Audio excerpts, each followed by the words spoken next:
We are now in a position to say that this election of 2019 formally has been won by the Conservatives. To all those who voted for us for the first time, I say thank you for the trust you have placed in us and in me, and we will work round the clock to repay your trust and to deliver on your priorities with a parliament that works for you. 2019's landslide Conservative election victory in the UK was powered by votes from the Midlands and the north of England. Many were people who had voted for the Labour Party for generations. To repay those voters, the Prime Minister promised an infrastructure revolution.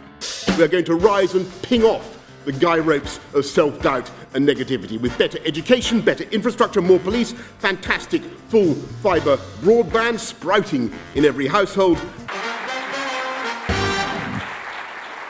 Spending on infrastructure to boost the economy isn't a new idea, particularly during times of economic turbulence.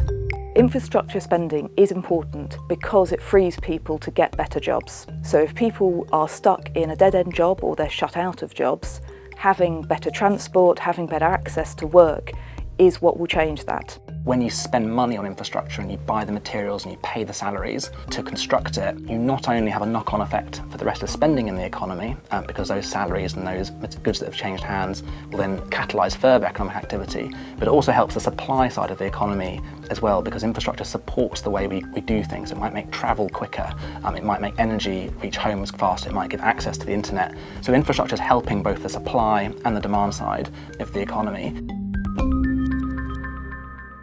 Industrial America was truly the land of plenty. Then with appalling suddenness came the beginning of the greatest depression of all time. Stocks collapsed, factories shut down, businesses passed out of existence, and the ranks of those already unemployed swelled into a huge army. Unemployment swept the nation like a horrible pestilence.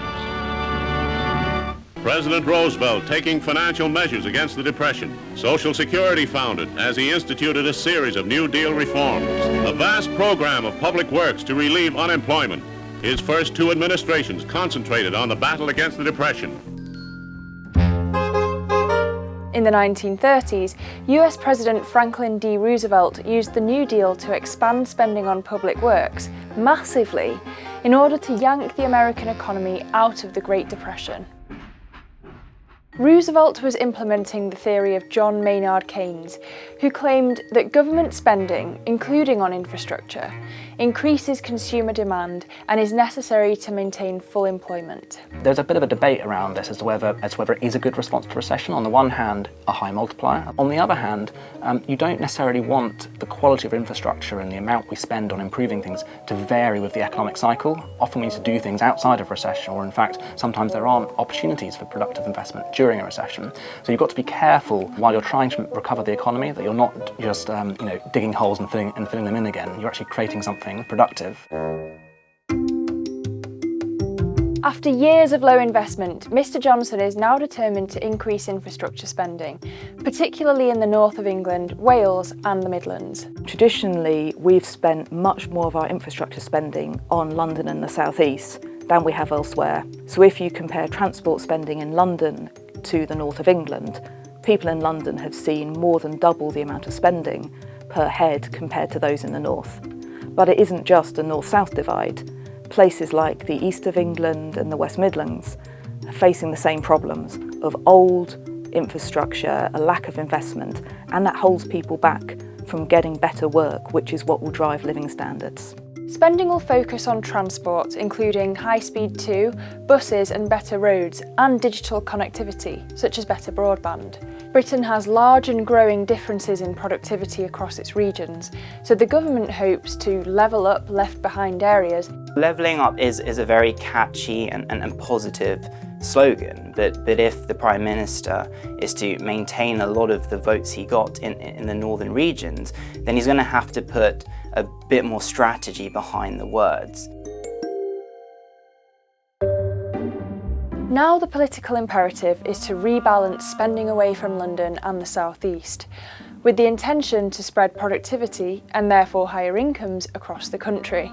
If the government's promising to spend more on areas that give lower returns, while simultaneously promising higher economic growth, a pledge made by former Chancellor Sajid Javid, then the Treasury will have to resolve these competing priorities. The promise to double growth would be difficult in and of itself. This is because it takes a while for investments to filter through to the economy and to impact growth. At the same time, just because more projects will be going into the north, that doesn't necessarily mean that economic growth will be reduced in any way. There could be improvements in connectivity in cities in the north, and there could be improvements in business collaboration, innovation, which could actually improve growth. Another problem with infrastructure spending that's harder to solve is when ministers are elected for 5 years, how can they be incentivised to make responsible decisions on projects that can take decades to complete? One proposal has been to introduce a British investment bank, a public bank to finance projects of national interest.